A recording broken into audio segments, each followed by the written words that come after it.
मनुष्य का मन बहुत ही चंचल होता है और इसीलिए मन में कई तरह के विचार उत्पन्न होते हैं। क्षण भर में ही व्यक्ति का मन कई चीजों को सोचने लगता है। इसीलिए तो कहा जाता है कि मन को काबू करना आसान नहीं, लेकिन गौतम बुद्ध मन को नियंत्रित करने के आयामों के बारे में भी बता चुके हैं। मन में विचारों का आना गलत नहीं है कि लेकिन मुश्किल तब हो जाती है या विचार ऐसी परिस्थिति में गलत होते हैं जब मन में अश्लील विचार आते हैं। कभी कभी तो ना चाहने के बावजूद भी मन में अश्लील विचार आते हैं। अगर आपके मन में भी ऐसे विचार आते हैं तो गौतम बुद्ध की इस कहानी से आपके विचारों में जरूर बदलाव आएगा। बुद्ध अपने भिक्षुओं को उपदेश देने के साथ ही उन्हें भिक्षाटन के लिए भेजते थे। एक बार उन्होंने अपने भिक्षु भरत को भिक्षा लेने के लिए एक श्राविका के घर भेजा।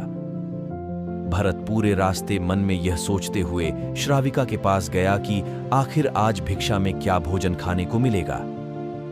क्योंकि भरत चंद्रुवंश के राजकुमार थे और बुद्ध के सानिध्य भिक्षु के रूप में हमेशा भरत को महल में खाने के लिए स्वादिष्ट पकवान मिलते थे। लेकिन आज भिक्षा के रूप में उसे जो भी मिलेगा संतुष्ट होना पड़ेगा। श्राविका के घर पहुंचकर भरत ने भिक्षा मांगी।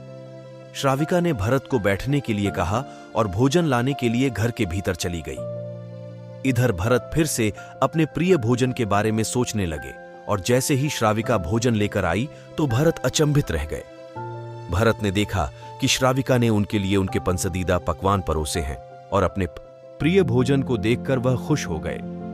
भोजन ग्रहण करते हुए भी भरत सोच रहे थे कि महल में तो उन्हें भोजन के बाद विश्राम करने की आदत है, लेकिन आज उन्हें भोजन के बाद वापस तेज धूप में चलकर आश्रम जाना होगा।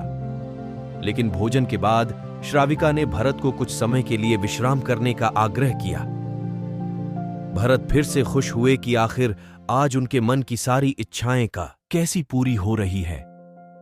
इसके बाद भरत कुछ देर विश्राम करने लगे, लेकिन विश्राम करते हुए भी लेटे लेटे वह सोचने लगे कि आज तो मुझे भोजन के बाद विश्राम करने को मिल गया, लेकिन ऐसा रोज रोज नहीं होगा।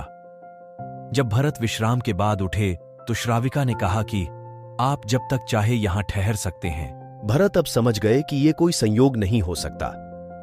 उन्होंने श्राविका से कहा कि मुझे क्षमा कीजिए, क्या आप मेरा मन पढ़ सकती हैं? श्राविका ने हां में उत्तर दिया और कहा कि हां, मैं मन पढ़ सकती हूं। शुरू में यह कठिन था, लेकिन फिर मैंने स्वयं के मन विचारों को देखना शुरू किया। पहले मेरे विचारों की संख्या अनगिनत हुआ करती थी।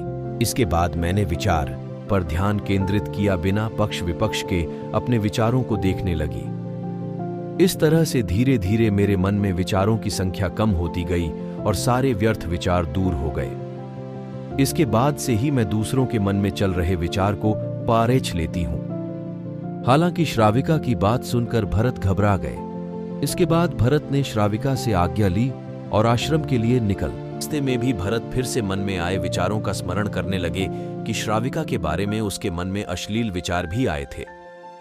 श्राविका ने उसे भी जान लिया होगा, वह मेरे बारे में क्या सोचती होगी। भरत खुद को लज्जित महसूस कर रहे थे। भरत ने आश्रम पहुंचकर गौतम बुद्ध से कहा कि अब मैं कभी भिक्षाटन के लिए नहीं जाऊंगा। बुद्ध ने भरत को कहा, अगले 1 हफ्ते तक तुम भिक्षाटन के लिए उसी श्राविका के घर पर जाओगे, लेकिन तुम्हें इस बात का ध्यान रखना होगा कि कल भिक्षाटन के लिए जाते हुए तुम अपने चित्त को पूरे होश में रखना।